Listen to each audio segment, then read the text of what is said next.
नमस्कार, मैं हूं नवजोत रंधावा। मेरे साथ है मेरे सहयोगी शुभम। और महाराष्ट्र झारखंड दोनों विधानसभा चुनावों के नतीजे करीब करीब रुझानों के हिसाब से काफी हद तक तस्वीर स्पष्ट हो रही है और साफ जनादेश मिलता हुआ नजर आ रहा है। महाराष्ट्र में अगर आप बात करें तो बीजेपी की अगुवाई वाली महायुति रुझानों में स्पष्ट बहुमत से आगे नजर आ रही है। रुझानों के हिसाब से अगर देखा जाए तो 288 सीटों वाली विधानसभा में महायुति को 200 प्लस यानी 200 से ज्यादा सीटें मिलती नजर आ रही हैं। झारखंड की तस्वीर भी एक बार आपको बता देते हैं। अभी तक के जो रुझान है उसमें लग रहा है कि जेएमएम की अगुवाई वाली इंडिया गठबंधन रुझानों में उसको स्पष्ट बहुमत मिल रहा है, लेकिन अभी इंतजार करना होगा। 81 सीटें झारखंड में है विधानसभा की और यहीं पर नतीजे जैसे आएंगे आपको अपडेट हम देते रहेंगे। गठबंधन अभी के लिहाज से अगर देखा जाए तो 50 सीटों पर आगे जेएमएम यानी कि इंडिया गठबंधन और कहीं ना कहीं बढ़त जेएमएम इंडिया गठबंधन आगे लग रहा है। तो चलिए, दो खास मेहमान हमारे साथ इस वक्त स्टूडियो में मौजूद हैं। हमारे साथ इस वक्त सीनियर जर्नलिस्ट भी हैं और साथ ही साथ कवि भी हैं। और आप जलेबियों पर किसका आज हक होगा, कौन खाएगा, वो तो हम जानेंगे, लेकिन सर आपसे शुरुआत करते हैं। ये जो शुरुआती रुझान है इस हिसाब से क्या पिक्चर समझ में आ रही है? अभी केवल महाराष्ट्र और झारखंड की बात करते हैं। देखिए, पहले तो मेरा नमस्कार सभी को। मैं समझ रहा हूं कि ये शुरुआती रुझान है, लेकिन रुझानों में ये देखना होगा कि इस रुझान में जो पार्टियां हैं वो कितने कितने वोटों से आगे हैं और साथ में कितने राउंड अभी रह गए हैं। पिछली बार भी हमने हरियाणा के टाइम में देखा था और उससे पहले भी देखा था कि पिक्चर कुछ और होती है और रिलीज कुछ और हो जाती है। तो क्या लोग क्या वोट डाल रहे हैं वो देखना है, क्योंकि ये कई लेयर्स में हो रही हैं कुछ। सर लेकिन अगर महाराष्ट्र की बात करें तो देखिए, बहुमत से 145 और बहुमत से कहीं आगे एनडीए गठबंधन महायुति निकलता नजर आ रहा है 218। अगर हम इसको फाइनल रिजल्ट तक भी देखें, अगर कम भी होती तो कितनी सीटें कम हो जाएंगी सर? ठीक है, आप बिल्कुल ठीक कह रहे हैं। मुझे यहाँ पर स्थिति थोड़ी सी स्पष्ट नजर आ रही है कि लोगों का रुझान बीजेपी की साइड ज्यादा गया है महाराष्ट्र के अंदर, और लोगों ने अपना वर्डिक्ट सुना दिया। उसको मान लेना जरूरी होता है, लेकिन इसके साथ में ये भी देखना जरूरी होता है, क्योंकि कई बार मैंने ये देखा है कि फर्स्ट जो काउंटिंग स्टार्ट हुई वो 8:30 अगर हुई तो हम 9 बजे ये नहीं कह सकते कि ये रुझान एकदम ठीक है। ये रुझानों का थोड़ा सा बैठाव होना जरूरी है, क्योंकि मैं अभी इलेक्शन कमीशन को भी पढ़ रहा था, उसमें भी ये चीजें आ रही हैं जो आपके यहाँ आ रही हैं इस बार। पहले जनरली ऐसा इलेक्शन कमीशन में नजर नहीं आता था, पर इस बार यही चीज नजर आ रहा है। यू आर जस्ट नहीं, हम कोशिश यही करते हैं कि इलेक्शन कमीशन के हिसाब से, उसकी साइड के हिसाब से ही हम अपनी तरफ से जो ये रुझान आप देख रहे हैं ये तकरीबन आपको इलेक्शन कमीशन की वेबसाइट के हिसाब से नजर आएंगे। लेकिन सर चलिए, अब महाराष्ट्र की अगर हम बात करें, महाराष्ट्र पे मैं कह रहा हूँ, हाँ, अभी वहां पर लगभग 30% भी काउंटिंग नहीं हुई है। काउंटिंग खत्म होते होते 4 बजेंगे। मुझे लगता है, जहां तक मैं समझ पाया हूं और मैंने जो दौरे करके देखा है या टेलीफोनों से मेरी बात हुई है अपने सीनियर जर्नलिस्टों से जो मराठवाड़ा साइड के हैं या विदर्भ के हैं या ईस्टर्न साइड के हैं, मुझे लगता है कि ये स्थिति लगभग 160-170 वर्सेस होगी। हाँ, यानी कांटे की टक्कर होगी, पर ये देखना है कि कांटा कितना झुकता है। ठीक है, क्योंकि 4 बड़ी बातें हैं यहाँ पर आपको ध्यान देनी पड़ेगी। एक तो बेरोजगारी का वहाँ बहुत बड़ा मुद्दा था, दूसरा किसानों के सुसाइड का मुद्दा बहुत था और किसानों में डिस्ट्रेस बहुत था, और उनको एमएसपी में सोयाबीन के अंदर जो उसकी आर्द्रता होती है उसको लेकर बहुत झगड़े हो रहे थे जी। फिर उसके बाद में विदर्भ का भी एक अपने आप में मसला है। हाँ।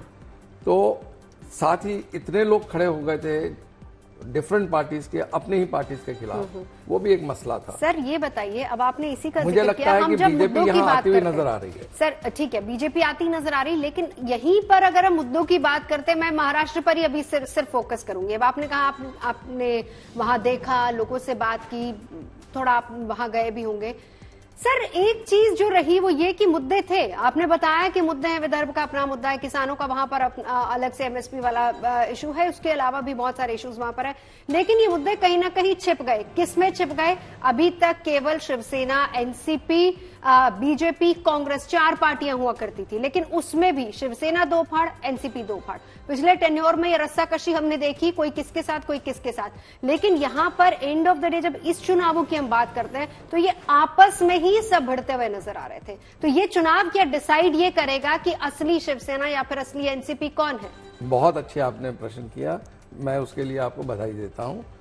आने वाले समय में ये जरूर पता चल जाएगा कि वाकई में ही शिवसेना असली कौन सी है, एनसीपी असली कौन सी है। आने वाले समय में कौन लीड करेगा और कौन अपने घर जाएगा। क्योंकि अभी तक आपने बहुत अच्छा कहा कि 3 वहां पर 2 पार्टियां होती थी, स्टेट लेवल की, 2 नेशनल लेवल की। तो दोनों में से एक नेशनल लेवल के साथ चली जाती थी और दूसरी के साथ चली जाती थी। उद्धव ठाकरे प्लस बीजेपी हमेशा साथ रही और इधर कांग्रेस एंड एनसीपी हमेशा साथ रही। लेकिन अब दोनों के पास में एक फालतू आ गया, यानी कि 2 की जगह 3 है। पर इश्यूज जो थे, पहले मैं देख रहा था चुनाव बहुत ज्यादा इशू बेस्ड था वहां, लेकिन अचानक से मुझे अब पार्टी वाइज, पार्टी सेंट्रिक हो गया। पार्टी सेंट्रिक, और या आप कहिए कि हीरोइस्टिक फेस के साथ में कौन बोल रहा है। उसमें भी सर एक और बड़ी बात देखिए, अगर हम उसमें भी महायुति की बात कर लेते हैं, अभी मैं उधर नहीं जा रही हूं दूसरा इंडिया गठबंधन की तरफ, अब आप महायुति में आ जाइए। जो यहां पर आगे टग ऑफ वॉर होने वाली है वो यही होगी। आपको याद होगा सर, आप बहुत सीनियर जर्नलिस्ट है, 40 साल का एक्सपीरियंस है, बड़ा भाई कौन बड़े भाई की भूमिका निभाएगा। अब देखिए, भले ही वहां पर एनसीपी शिंदे गुट के मुख्यमंत्री हैं, लेकिन देवेंद्र फडणवीस जाहिर सी बात है अपनी दावेदारी करेंगे, और वहीं अजीत पवार हालांकि बाद में साथ में जुड़े हैं, लेकिन यहां पर नंबर्स किसके कैसे आएंगे ये भी डिसाइड होगा कि बड़ा भाई छोटा भाई कौन, जो हमेशा रहा है हर राज्य में तकरीबन जहां जहां गठबंधन रहे हैं। लेकिन मैंने कई बार देखा है, चाहे झारखंड में भी देखा, हाँ। अकेला एमएलए बन गया भारी, हाँ। और चीफ मिनिस्टर हो गया मधु। नहीं, लेकिन हम सर महाराष्ट्र में उसको उस तरीके से नहीं कर सकते। मैं यहां भी कह रहा हूं, शिवसेना के पहले भी कम थे, डिसाइडिंग फैक्टर शिवसेना ही होगी अभी भी, क्योंकि शिवसेना महायुति में अभी भी शिवसेना ही अपने आप को आगे लाएगी, और मराठाओं में उसकी एक्सेप्टेबिलिटी भी ज्यादा इस बार बढ़ी है। पहले वो थाने तक के थे, इस बार मैंने महसूस किया उन्होंने आसपास के क्षेत्रों को। और ये आप कौन सी शिवसेना की बात कर रहे हैं? मैं जो बीजेपी के साथ, शिंदे गुट की। माफी चाहूंगा, एक बड़ा अपडेट आ रहा है, दर्शकों को दे देते हैं। आज पीएम मोदी रात 8 बजे के आसपास बीजेपी दफ्तर जा सकते हैं, वहां कार्यकर्ताओं को संबोधित भी कर सकते हैं। ये बड़ी जानकारी सामने आ रही है। आज शाम 8 बजे के आसपास बीजेपी दफ्तर जा सकते हैं पीएम मोदी और बीजेपी कार्यकर्ताओं को संबोधित कर सकते हैं। ये एक बड़ा अपडेट सामने आ रहा है। वहां जश्न की तैयारियां भी शुरू हो गई हैं। हर बार ऐसा होता है, जिस भी राज्य में चुनाव जीती है बीजेपी, हमने हरियाणा में भी देखा था, चुनाव जीती तो शाम में प्रधानमंत्री का वेलकम वहां पर जेपी नड्डा ने किया था, बिल्कुल, और वहां पर तमाम सीनियर लीडर्स भी पहुंचते, गृह मंत्री वहां पर होंगे, रक्षा मंत्री वहां पर होंगे। तो आज शाम का कार्यक्रम तो पक्का है, क्योंकि जलेबियां बन रही है। नीर, जलेबियां आज खूब बटने वाली है। लेकिन मुझे एक चीज, थोड़ा आप जर्नलिस्ट हैं, आप सर, आप तो मुझे बताइएगा, ये मोदी जी को 8 बजे से कोई खास लगाव है क्या? अब वो वाली बात मैं जर्नलिस्ट वाली तो नहीं करूंगा। 8 PM उसके लिए हमें पंडित जी बिठाने पड़ेंगे, है ना? 8 वाला आंकड़ा क्या, 8 वाला नंबर क्या है? न्यूमरलिस्टिक में क्या है? हाँ, मुझे वही समझ नहीं आता, क्योंकि देश को सबसे बड़ा जो झटका लगा था वो भी रात 8 बजे लगा था। और मोदी जी जब भी इंडिया गठबंधन को झटका भी रात 8 बजे मोदी जी दे रहे हैं। तो मुझे लग रहा है कुछ, या तो वो उन्होंने कोई डमरू है जो शिव जी का 8 की शेप में होता है, वो बजाने आते हैं मोदी जी, और कहते हैं बेटा तुम अगले चुनाव में जाओ समीक्षा करने। और इनको एक ही काम दे दिया। मैं एक कविता मुझे लगता है भेजना चाहता हूँ, देखना चाहता हूँ। और मुझे अच्छा, मुझे ये बताइए, आप लोग, हम लोग लगातार बैठे हुए हैं, क्या ईवीएम के ऊपर छींटाकशी शुरू हो गई अभी नहीं हुई? हाँ, संजय राउत कह रहे हैं कुछ गड़बड़ उन्हें नजर आ रहा है। गड़बड़ क्या है मीर साहब, आप एक बार सुन ले, क्या हम सुनवा सकते हैं संजय राउत ने क्या कहा है? सुनवा देते हैं, फिर उसके बाद मीर अपनी बात। बड़े आरोप लगाए, कहा कि जनादेश नहीं हो सकता, इसमें कुछ गड़बड़ है। और जैसा कि अभी आप जिक्र कर रहे थे सर सुनील जी, कि जो परिणाम तक सामने आ रहे, रुझान जिन्हें हम कहेंगे, इसमें तब्दीली की गुंजाइश है शाम तक। ऐसा भी संजय राउत कह रहे थे। आपका स्टेटमेंट और उनका स्टेटमेंट मैं उनके साथ में नहीं, लेकिन हम उनको सुन लेते हैं। हाँ, लेकिन बयान जो है वो कहीं ना कहीं मेल खाता है। आपने कहा कि अभी 160 के आसपास आंकड़ा आ सकता है, मामला टक्कर का हो सकता है। हाँ, चलिए सुनते हैं संजय राउत क्या कह रहे हैं।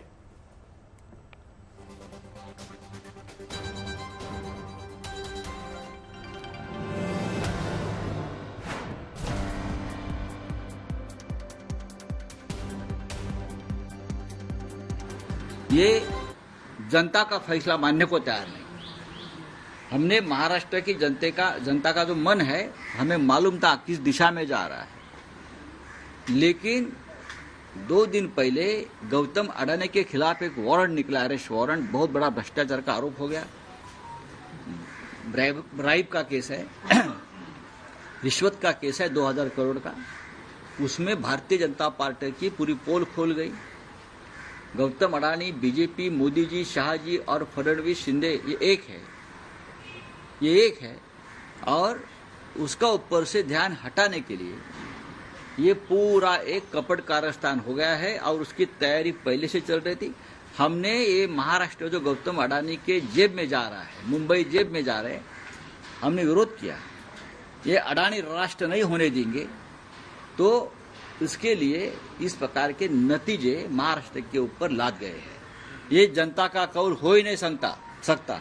महाराष्ट्र की जनता का मन हमें मालूम है, ये हो ही नहीं सकता है। मन की बात यहाँ पर हो रही। चले नीर यहाँ पर अपनी बात रख दीजिए। संजय राउत कह रहे हो, उसके बाद सरकार रिएक्शन। कह रहे कि पहले से तैयारी चल रही थी, तो ये लोग क्या कर रहे थे? ये बड़ा सवाल है। मैंने सुबह ही बोला आपको नवजोत जी कि यहाँ पर देखिए क्या होने वाला, और वही हुआ। मैंने सुबह आपको बता दिया था कि अब कांग्रेस कहेगी भाजपा जीती छल से। अब कांग्रेस कहेगी भाजपा जीती छल से, ये तो निकल ही ना पा रहे किसी भी हल से। हमें तो आप बस ये बता दो राहुल जी, हम ईवीएम आज ही कोसना शुरू करें या कल से? लेकिन उन्होंने आज ही कर दिया। और देखिए जो रिजल्ट आया है कांग्रेस को लेकर या इंडिया गठबंधन को लेकर, मैं एक बीच में रखूंगा आपके बीच में। हमने कुछ चीजें देखी लोकसभा इलेक्शन से लेकर अभी तक के बीच में, और उन सबको जनता ने देखा। और वही जनादेशन, क्योंकि मीडिया में सब लोग देखते रहते हैं। 1 लाख रुपए देने की बात हुई उत्तर प्रदेश में, फिर 100 गज का प्लॉट देने की बात हुई हरियाणा में, और हुआ कुछ नहीं, क्योंकि जो चीज हो ही नहीं सकती आप वो देने की बात कर रहे हैं। इन सब तमाम चीजों की एक कविता मैं आप लोगों के बीच में रखता हूं, और मुझे निश्चित रूप से लगता है कि इसका असर महाराष्ट्र में देखने को मिला है, आने वाले चुनावों में देखने को मिलेगा। क्योंकि इससे अलग जनता समझ जाती है कि आप क्या देने की आपकी नीयत है वास्तव में, क्या नहीं है। मैं कविता सीधा आपके बीच में रखता हूं कि झूठ के दलदल में कांग्रेस खुद ही धंस जाती है। झूठ के दलदल में कांग्रेस खुद ही धंस जाती है। हमेशा जो सवाल पूछती है उसी में फंस जाती है। 70 सालों तक जो कश्मीर में तिरंगा न फहराने का इतिहास रखती है, कमाल है वो कांग्रेस आजकल संविधान बचाने की बात करती है। कमाल है वो कांग्रेस आजकल संविधान बचाने की बात करती है। गरीबी बेरोजगारी भगाने के लिए कांग्रेस ठीक से नहीं लड़ी थी क्या? गरीबी बेरोजगारी भगाने के लिए कांग्रेस ठीक से नहीं लड़ी थी क्या? ये बताओ। खटाखट लाख रुपए देने वाली मशीन 1947 से अब तक खराब पड़ी थी क्या? खटाखट लाख रुपए देने वाली मशीन 1947 से अब तक खराब पड़ी थी क्या? पूरा देश पैदल चले, भारत जुड़ा नहीं। अब कैसे कांग्रेसी जीत का सपना सजेगा? अब कैसे कांग्रेसी जीत का सपना सजेगा? हमें तो लगता है अगले चुनाव में जीत के लिए पूरा दल लेटकर परिक्रमा करेगा। अच्छा, पूरा दल लेटकर परिक्रमा करेगा। भाषणों में जहर का स्तर इतना है कि आप जीत का इतिहास रच भी नहीं पा रहे हो, सूर्यवंशम में जहरीली खीर से ठाकुर भानु प्रताप तो बच गए, आप बच ही नहीं पा रहे हो। जीतना है। एक मैं कांग्रेस को ये नसीहत के साथ में कविता की अंतिम पंक्ति रखता हूं कि जीतना है तो खुद को सुधारो, वरना हर चुनाव में हार कर रोना पड़ेगा। जीतना है तो खुद को सुधारो, वरना हर चुनाव में हार कर रोना पड़ेगा। और सत्ता पाने के लिए किसी एक व्यक्ति या जाति विशेष का नहीं, पूरे देश का होना पड़ेगा। क्या बात, पूरे देश का होना पड़ेगा। बहुत बहुत शुक्रिया। अब जरा अपडेट एक बार दे देते हैं। हाँ, अपडेट एक बार दे दीजिए। आंकड़े सामने आए हैं। प्रियंका गांधी वाड्रा वाली सीट यानी वायनाड सीट, यहां करीब 2 लाख वोटों से प्रियंका गांधी आगे चल रही है। पूरी ताकत कांग्रेस ने इसमें लगाई थी और ये कांग्रेस की सीटें से कहा जाता है। और अब जो 2 लाख वोटों से ज्यादा से भी आगे चल रही है, ये बड़ा अपडेट है। इधर महाराष्ट्र में महायुति प्रचंड बहुमत की ओर आगे बढ़ती नजर आ रही है, जो रुझान सामने आए उसके मुताबिक। लेकिन झारखंड में इंडिया ब्लॉक को बड़ी बढ़त नजर आ रही है। वर्धा में कांग्रेस आगे चल रही है। महाराष्ट्र के वर्धा की हम बात कर रहे हैं। रुझानों में हेमंत सरकार की वापसी होने वाली है झारखंड में, ऐसा भी रुझान कह रहे हैं।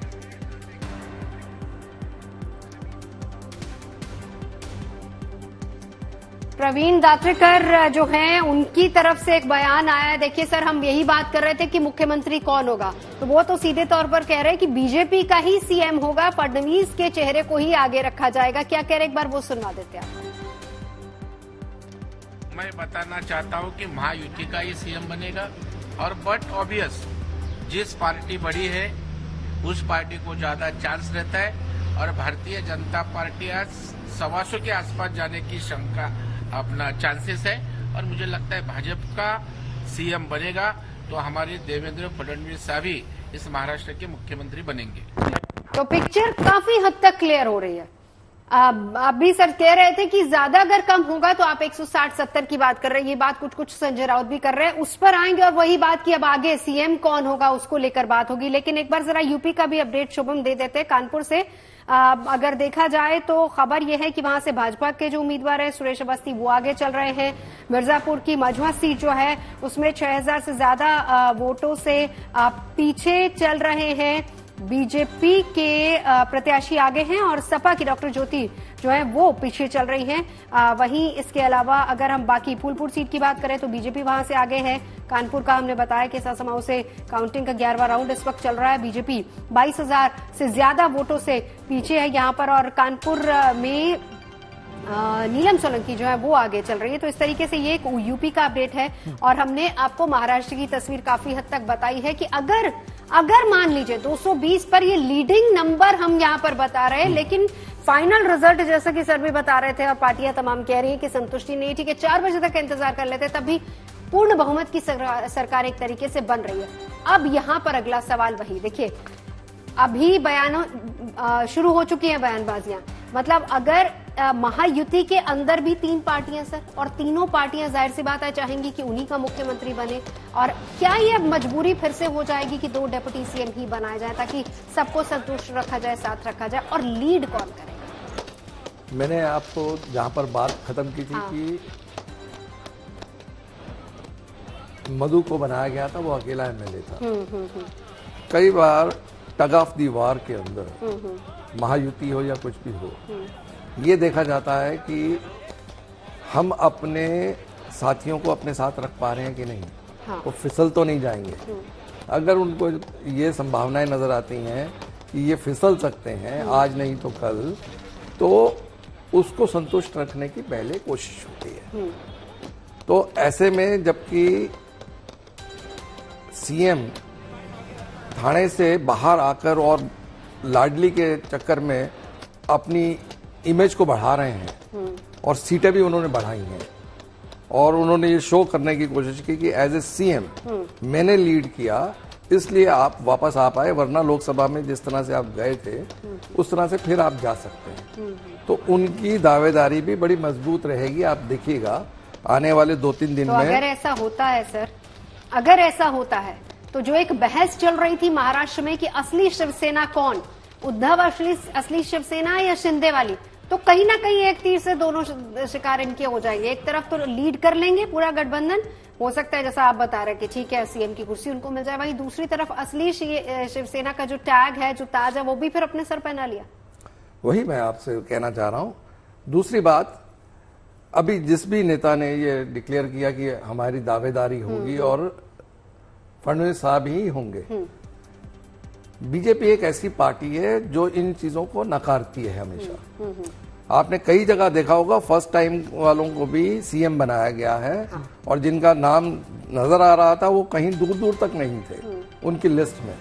तो वो क्या सोचकर अगले चुनाव के लिए दाव लगा रहे हैं। जैसे झारखंड है, अगर झारखंड में बीजेपी जीतती तो इसका बहुत बड़ा इफेक्ट पड़ता बिहार पर अभी ऐसा नजर नहीं आ रहा। सर अभी भी क्लोज फाइट है, कुछ कह नहीं सकते, नजर नहीं आ रहा अभी, जैसे इधर नजर नहीं आ रहा, ये रुझानों में नजर कुछ नहीं आ रहा है। इस टाइम सिर्फ धुंध नजर आ रही है और एक सड़क नजर आ रही है। थोड़ा सा इंतजार और करना, थोड़ा सा इंतजार आपको करना चाहिए। मैं समझता हूं कि आने वाले टाइम में बीजेपी को जरूर फायदा हुआ है इसमें, और उन्होंने ये स्टैब्लिश करने की कोशिश की है कि हमने जो खोया हुआ अपना जनादेश था वो वापस खींचा है, या हमने उसके ऊपर वर्क बहुत किया है। ये एक बड़ी उम्दा बात है किसी भी पॉलिटिकल पार्टी के लिए। ठीक है, अच्छा एक बार जरा जल्दी से हम बड़े चेहरों का भी जिक्र कर लेते हैं, कौन कौन कितने कितने वोटों से आगे चल रहा है। अगर हम जेएमएम की बात करें तो हेमंत सोरेन 8,202 वोटों से आगे चल रहे हैं। देवेंद्र फडणवीस बीजेपी की तरफ से, जिनकी सीट है नागपुर दक्षिण, वो 12,402 वोटों से आगे चल रहे हैं। एकनाथ शिंदे की बात करें तो कोपरी, जिनकी सीट है 27,479 सीटों से वो आगे चल रहे हैं। बारामती की बात करें महाराष्ट्र की, जहां से अजीत पवार है, अजीत पवार फिलहाल 21,349 वोटों से आगे चल रहे हैं। बाबूलाल मरांडी की अगर बात करें, धनवार इनकी झारखंड सीट है, ये 12,593 वोटों से फिलहाल आगे चल रहे हैं। लेकिन सीता सोरेन जामताड़ा से ये पीछे चल रही हैं, 14,495 वोटों से ये पीछे चल रही। नाना पटोले आगे चल रहे हैं, हालांकि बहुत कम डिफरेंस है, 451 वोटों का ही डिफरेंस है। कांग्रेस के नेता है नाना पटोले। कल्पना सोरेन की अगर हम बात करें जेएमएम से, पीछे चल रही हैं 4,593 वोटों से। इसी तरीके से शायना एनसी की हम बात करते हैं, सुबह शायना एनसी ने अपनी एक बाइट भी दी थी, वो भी हमने सुनवाई थी, 7,716 वोटों से वो फिलहाल पीछे चल रही हैं। चंद्रकांत पाटिल जो है बीजेपी के लीडर है, कोथरूड से है, महाराष्ट्र से 24,469 वोटों से वो आगे चल रहे हैं। तो इसी तरीके से जो बड़े बड़े आदित्य ठाकरे की बात करते हैं वो भी आगे चल रहे हैं, लेकिन कांटे की टक्कर वहां पर भी। कांग्रेस के राष्ट्रीय प्रवक्ता सुरेंद्र राजपूत क्या कह रहे हैं रुझानों पर, जरा वो भी सुन लेते हैं। वो कहते हैं ना कि फैसला जो भी हो मंजूर होना चाहिए, जंग हो या इश्क हो भरपूर होने चाहिए। इंडिया गठबंधन ने पूरी जंग जो है चुनाव की वो पूरी तन्मयता के साथ लड़ी, पूरी मेहनत के साथ लड़ी है, शासन और प्रशासन के आतंक के खिलाफ लड़ी है। हमें पूरी उम्मीद है कि फैसले जनता ने इंडिया गठबंधन के पक्ष में दिए हैं और हम लोग लोकतंत्र को जिता रहे हैं। लोकतंत्र की जीत होगी और इंडिया गठबंधन हर जगह पे विजयी होगा, ऐसा हमारा भरोसा है। सुनील जी अभी कह रहे थे कि धुंध नजर आ रही है, मुझे लगता है PQI पॉलिटिकल क्वालिटी इंडेक्स जो है महाराष्ट्र का, वो थोड़ा 400 के पार चल रहा है, अगर मैं सही कह रहा हूं तो। एक और मैं चीज मेंशन करना चाह रहा हूँ, जैसे आप दोनों ने कहा कि मेरा और संजय राउत का बयान एक जैसा नजर आ रहा है, आंकलन। तो मैं उसके ऊपर भी कहना चाहता हूँ कि संजय भाई अभी आप टाइम आउट हो गए हैं, क्योंकि आपने जो कैच पकड़ा वो आपने बाउंड्री के बाहर जाके पकड़ा, और अमेरिका से जो बयान बुधवार को ही आ गया था, अगर आपने उस समय ही प्रेस कॉन्फ्रेंस की होती तो उसका इफेक्ट पड़ता। अब वोट पड़ने के बाद में और उसके बाद आज रिजल्ट के टाइम में ये कहना मेरा ख्याल बेमाना सर, इस बात को हम इस तरीके से भी देखें, देखिए ये सारी चीजें, इसको हम स्ट्रेटेजी और प्लानिंग की बात कहते हैं। जिस प्लानिंग से हम कहें कि अब बीजेपी ने अगर आज यहां पर जीत है, वो यहीं से अगले चुनावों पर उनका फोकस शुरू हो जाएगा। और बाकी जो पार्टियां, ये एक सबसे बड़ा फैक्टर है कि क्यों हर जगह पर बीजेपी जीत रही है, वो बहुत दूर की सोचते हैं, बड़ी प्लानिंग उनकी होती है, कैडर उतना ही स्ट्रांग है। यहां पर अभी तमाम कोशिशें वो जारी है। क्या ये डिफरेंस सबसे बड़ा हो जाता है? मैं समझता हूं कि आज के डेट में तो बीजेपी इलेक्शन मशीन की तरह काम कर रही है। एक प्रोसेसिंग पूरी होती है, दूसरे की स्टार्ट हो जाती है। आज ही से आप देखिएगा कि बिहार का काम शुरू हो बिहार का शुरुआत या हो भी चुका होगा, ऐसा भी हो सकता है। नहीं सर, यूपी का भी, क्योंकि आज के जो उपचुनावों के रिजल्ट आएंगे इसके बाद उस हिसाब से अपनी प्लानिंग स्ट्रेटेजी को बनाएंगे। दिल्ली का भी आपने सही कहा शुभम, दिल्ली की भी शुरुआत होगी। अब दिल्ली की जब बात होती है तो यहाँ पर फ्रीबीज की चर्चा अक्सर होती है, लेकिन मैं इसको जरा कनेक्ट करूंगी जेएमएम से, झारखंड से, जहां पर इंडिया ब्लॉक ने जो अपने मैनिफेस्टो में तमाम चीजें दी थी, जिसमें फूड सिक्योरिटी की बात कर लो या फिर इसके अलावा सम्मान योजना की बात कर लो, जिसमें 2500 पर मंथ दिया जाएगा, सोशल जस्टिस की हम बात कर ले, हेल्थ प्रोटेक्शन की 10 लाख नौकरियां दी जाएंगी, 15 लाख रुपए हेल्थ इंश्योरेंस दिया जाएगा गरीबों को। सर, फ्रीबीज के मामले में कोई पार्टी पीछे नहीं है, वो क्षेत्रीय पार्टी लगा लीजिए, नेशनल पार्टी लगा लीजिए, कोई भी पार्टी लगा लीजिए, इस फ्रीबी का फायदा कितना मिलता है? देखिए, पहले हम लोगों के बीच में एक चीज को समझना होगा इसी बात को लेकर। पहले हम लोगों की जो आय होती थी उसके हिसाब से अगर देखें तो अमीर का और गरीब का इतना होता था फासला, अब वो इतना हो गया। बिल्कुल। जब वो इतना हो गया है तो ये फ्रीबीज बहुत काम करती हैं। जब आपकी तनख्वाह 20,000 रुपए है या 18,000 रुपए मिनिमम वेजेस है, उस हिसाब से देखा जाए तो you can't sustain with rented house. जो आपका घर है उसी में 8-7 हजार रुपए किराया ले लेता आदमी, फिर उसके अंदर बिजली लगाओ, पानी लगाओ। अगर ये सब चीजें आपको फ्री मिल रही हैं और आप दूरी से भी आ रहे हैं और आपको लेडीज को बसेस के अंदर फ्री मिल रहा है, तो वो सोचते हैं कि इस 20,000 से मैं अपना गुजारा इन फ्री बीस के साथ में कर सकता हूं। आने वाले दिल्ली के चुनाव में भी आप देखिएगा इस चीज का बहुत असर पड़ेगा। आप चाहे उसमें पॉलिटिकली कुछ भी सोचें, मैंने हमेशा इंडिपेंडेंटली सोचा है और इंडिपेंडेंट जर्नलिस्ट रहने का मैंने खामियाजा भी बहुत भुगता जी। लेकिन मेरे को कहते हुए कभी भी ये हिचकिचाहट नहीं होती कि इन चीजों का जो फायदा की बात आप कर रहे हैं दिल्ली के चुनाव में फिर देखिएगा। हाँ। मुझे तो नतीजे कुछ बदलते हुए नजर नहीं आ रहे। ठीक है। यूपी के डिप्टी सीएम केशव प्रसाद मौर्य क्या बोल रहे हैं? अखिलेश यादव पर निशाना साध रहे हैं। पीडीए, अखिलेश यादव का पीडीए समाप्त हो चुका है, ओपन हो चुका है, क्या कह रहा है ये सुनते हैं। उपचुनाव मैंने कहा श्री अखिलेश यादव जी का जो पीडीए है वो फर्जी है, परिवार डेवलपमेंट एजेंसी है। उनकी असलियत जनता के सामने आ गई। लोकसभा के चुनाव में जो उन्होंने झूठ बोला, धोखा दिया, फरेब किया, अब वह उनका फरेब चलने वाला नहीं है। समाजवादी पार्टी समाप्तवादी पार्टी बनने वाली है। वो पीडीए के नाम पे राजनीति करते हैं, लेकिन एक दलित की बेटी की हत्यारा करने वाला हत्यारा उनके साथ बैठता है। यह दुर्भाग्यपूर्ण है। इसलिए सपा जैसी पार्टी की राजनीति के अंत का संकेत है 2024 का या विधानसभा उपचुनाव। चलिए, सब अपनी अपनी तरफ से कोई जीत की खुशी मना रहा है, बयानों के तीर लगातार चल रहा है, लेकिन इस वक्त बड़ी पिक्चर जो आपको बता दे, क्लियर नहीं, लेकिन ये है कि रुझानों में महाराष्ट्र टोटल सीटें 288 और इसमें से 218 पर लीड करती हुई महायुति यानी कि एनडीए गठबंधन और 55 सीटों पर लीड करती हुई इंडिया गठबंधन।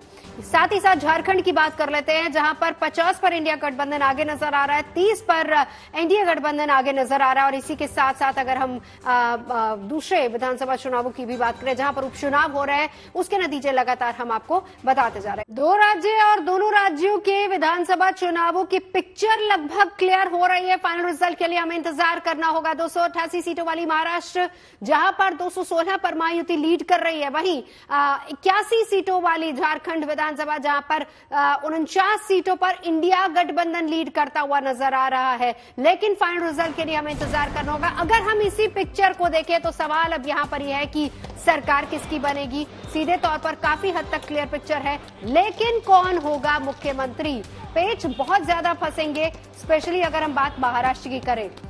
बिल्कुल, जैसा कि आप जिक्र कर रहे थे, 2019 में भी कुछ ऐसी ही तस्वीर सामने आई थी। करीब 2 महीने का वक्त लगा था मुख्यमंत्री चुनने में और तमाम सियासी दलों ने अपने अपने गठबंधन भी बदले थे। सुनील जी, इस बार भी आपका ये दावा कि 200% ऐसा हो सकता है? देखिए, मैंने अभी आपसे शेयर कर रहा था जी कि लिखने के लिए कलम नहीं, हौसला चाहिए। राजनीति में भी हौसला चाहिए। तो ये हौसले जो है ना, ये आप देखेंगे शिवसेना के पास में और एनसीपी के पास ज्यादा रहते हैं। कांग्रेस और एनसीपी जब अकेली थी और उस टाइम उद्धव ठाकरे और बीजेपी इकट्ठे थे, यानी 6 नहीं थे, 4 थे ये लोग, तो भी चीफ मिनिस्टर बनाने में 1-1 महीने का समय लग जाता था, पेच फंसता था। और क्योंकि ये खाटी पॉलिटिशियंस हैं सारे। आप देखेंगे शिंदे साहब को, वो भी जमीन से उठकर आए हैं। अजित पवार को तो जन्मजात यही मिला है।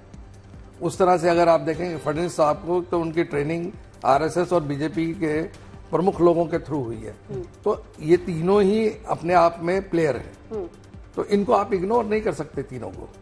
सर, लेकिन जब हम महाराष्ट्र जैसे स्टेट की बात करें, देखिए वो दौर जहां पर शिवसेना बीजेपी 2 ही पार्टी, और आपने जिसका जिक्र भी किया कि एनसीपी कांग्रेस के साथ होती थी, उसको छोड़ दिया जाए।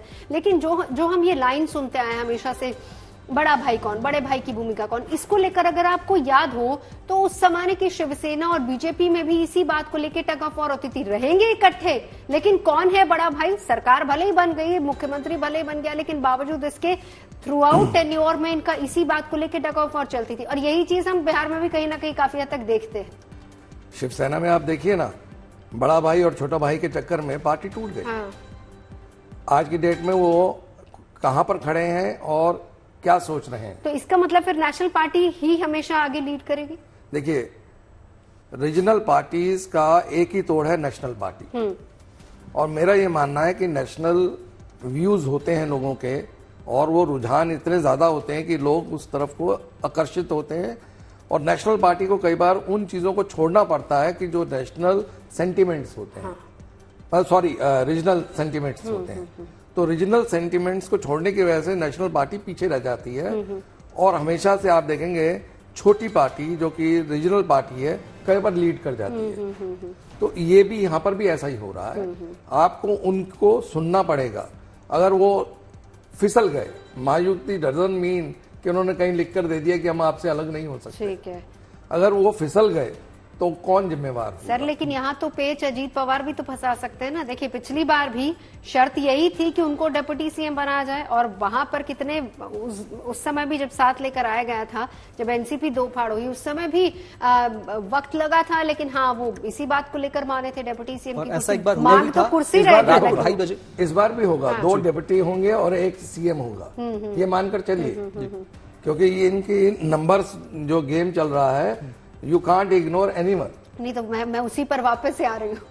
अभी तक जो पिक्चर लग रही है उसमें क्या है? सीएम बीजेपी और शिवसेना एनसीपी डेप्यूटी, या फिर शिवसेना होगा सीएम और फिर बीजेपी और एनसीपी डेप्यूटी? ये तो टॉस होगा अब, क्योंकि मुझे लग रहा है कि यहाँ पर बीजेपी चाहेगी कि उनका खोया हुआ स्वाभिमान वापस आए। एग्जैक्टली, बिल्कुल। जो कि बहुत जरूरी है उनके लिए, उनके मोरल को बूस्ट करने के लिए, स्पेशली ऐसे में जबकि वो झारखंड में ट्रेल कर रहे हैं और वहां पर हेमंत सोरेन की सरकार आती हुई नजर आ रही है। ऐसे में उनके लिए सीएम एक मुहर्रम की तरह होगा। उस मुहर्रम की इस समय बीजेपी को जरूरत है। और उसमें फडणवीस का नाम आएगा या फिर किसी और का? क्योंकि देखिए बीजेपी सरप्राइज देने वाली पार्टी है, चाहे वो राजस्थान हो, हरियाणा हो, हर जगह हमने देखा है।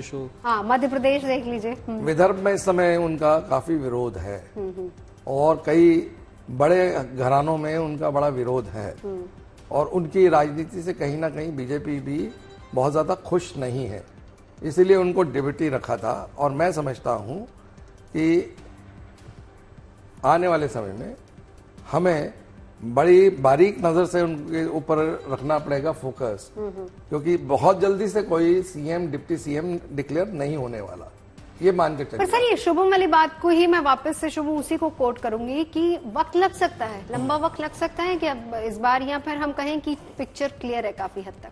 लंबा वक्त लगेगा। हाँ, क्योंकि सीट बंटवारे में भी बहुत लंबा वक्त लग गया था, और ये इसलिए भी लगेगा कि किसके पास क्या रहेगा। अब जरा यूपी के डिप्टी सीएम ब्रजेश पाठक कुछ कह रहे हैं रुझानों पर, उनको सुनते हैं। देखिए, उत्तर प्रदेश की 9 सीटों में से 8 सीटें भारतीय जनता पार्टी जीतेगी।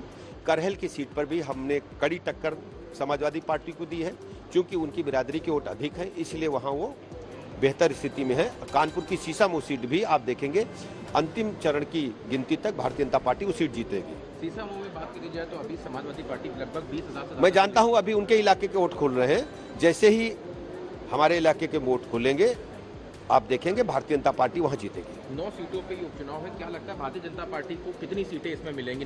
9 में 8 सीटें भारतीय जनता पार्टी जीतेगी, ऐसा मुझे लगता है। महाराष्ट्र की बात करी जाए तो वहाँ महायुति जो है वो लीड कर रहा है। देखिए, जो भारतीय जनता पार्टी गठबंधन था महाराष्ट्र में प्रचंड बहुमत की तरफ आगे बढ़ रहा है। माननीय मोदी जी की गरीब कल्याण योजनाओं ने जन जन का भरोसा जीता है। महाराष्ट्र के लोगों ने माननीय मोदी जी के नाम पर भारतीय जनता पार्टी गठबंधन को, महायुति को वोट देने का काम किया। अच्छा, इसी में सर, इसी में जो सासामऊ वाली है वो सपा के पास जा रही है, फूलपुर वाली जो है वो बीजेपी आगे चल रही है, करहल में इस वक्त समाजवादी पार्टी और कुंदरुकी में बीजेपी, फिर उसके बाद कटेरी में सपा, मझवा में भाजपा और बीरापुर में आरएलडी है, वही एनडीए गठबंधन हो जाएगा। गाजियाबाद में बीजेपी आगे, संजीव शर्मा और खैर से सुरेंद्र लेर आगे चल रहे हैं। तो ये पिक्चर सर क्या दिखा रही है? अभी 5-3 हो गया शुभम, एनडीए और वो 5-3। देखिए, कांग्रेस ने यहाँ पर अपना रूप नहीं दिखाया एसपी के साथ। कहा कि आप अकेले अगर सोच रहे हैं कि आपको ये 33 सीट जो लोकसभा में आई हैं, अगर ये आपकी वजह से आई हैं तो आप ये 9 भी जीत लीजिए। तो कांग्रेस ने अपना फोकस झारखंड और मध्य प्रदेश में रखा है, महाराष्ट्र में। हाँ। तो महाराष्ट्र में और मध्य प्रदेश में रखने पे उनको फोकस मिला, और साथ में ही उनको अपनी जो सीट उन्होंने खाली की थी उस पर प्रियंका को लाना था, उस पर भी वक्त लगाया। तो ऐसे में मैं समझता हूं कि जो कांग्रेस के वोट थे, चाहे वो 2% थे, 2.5% थे, बचे हुए या 3% थे, वो नहीं आए उस तरफ। और इनको भी पॉलिटिक्स में पता चलेगा कि खाटी पॉलिटिक्स इज डिफरेंट, जो मुलायम सिंह करते थे। अब ये नए तरीके की राजनीति में शायद ये फिट नहीं हो पा रहा। यानी कि अखिलेश यादव के लिए आगे काफी बड़ा चैलेंज है, रास्ता बहुत कठिन है। बिल्कुल। डिप्टी सीएम अजित पवार की पत्नी क्या कह रही हैं इन परिणामों पर, सुमित्रा पवार को सुनते हैं। सच बोले तो ये बहुत ही भाग्यशाली दिन है सबके लिए, आदरणीय अजित दादा के लिए, राष्ट्रवादी के लिए और सब जनता के लिए, हमारे बारामती के लिए, क्योंकि बारामती के लोगों ने अपना सच्चा मत दादा की बाजू में दिया है। और मैं सब हमारी बारामती की जनता का पूरे हृदय से धन्यवाद बोलना चाहती हूँ उनको, उन्होंने दादा का साथ दिया। तो अजीत पवार फिलहाल आगे चल रहे हैं, लेकिन आतिशबाजी भी जमकर हो गई वहां पर। आतिशबाजी वहां होनी चाहिए, दिल्ली में ना हो भाई। दिल्ली में जलेबियों तक ही सीमित रहे तो बेटर है। दिल्ली और एनसीआर, इनफैक्ट गाजियाबाद में भी नहीं होनी चाहिए। गाजियाबाद में बीजेपी प्रत्याशी फिलहाल वहां से आगे चल रहे हैं, लेकिन वापस यूपी वाले पे आएंगे सर।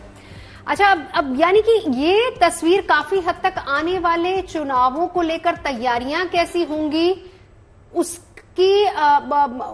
कहीं ना कहीं हम कहें कि एक रोड मैप भी तैयार करेंगे। यूपी की बात करें, यहाँ पर बारामती की तस्वीरें जहां पर आतिशबाजी चल रही, वो तस्वीरें भी देखते जाइए साथ ही साथ, लेकिन यूपी का जिक्र भी करेंगे। यूपी में अब आने वाले 2027 के चुनाव की तैयारी शुरू हो जाएगी, लेकिन उससे पहले बिहार के ऊपर इनका फोकस अब स्टार्ट हो जाएगा। मुझे लगता है कल सुबह से ही आप बीजेपी को देखेंगे, they are more active focused Bihar को लेकर, क्योंकि बिहार उनके लिए जीने मरने का प्रश्न है, क्योंकि वहां से जो अपोजिशन है वो बड़ी स्ट्रांग है।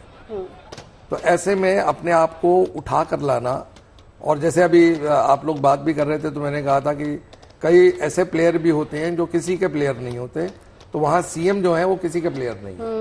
वो कहते हैं कि बाकी सब मेरे प्लेयर हैं, मैं कैप्टन हूं, मुझे मेरी कैप्टनशिप में कौन आना चाहता है वो बताए। तो ऐसे में बीजेपी को उसको भी एड्रेस करना पड़ेगा, जैसे कि महाराष्ट्र में शिंदे को करना पड़ रहा है, अजीत पवार को करना पड़ रहा है।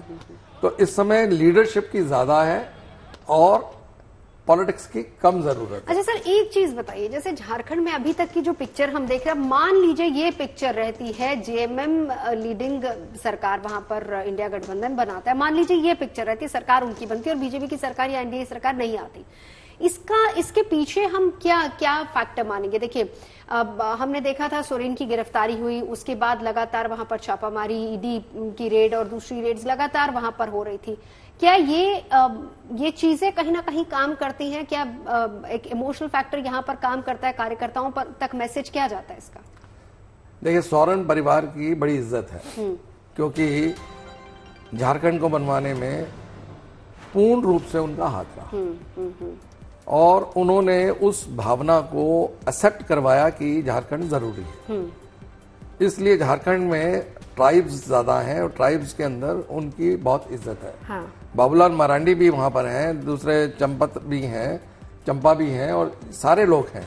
ये उनके सहयोगी होते थे सोरेन साहब के।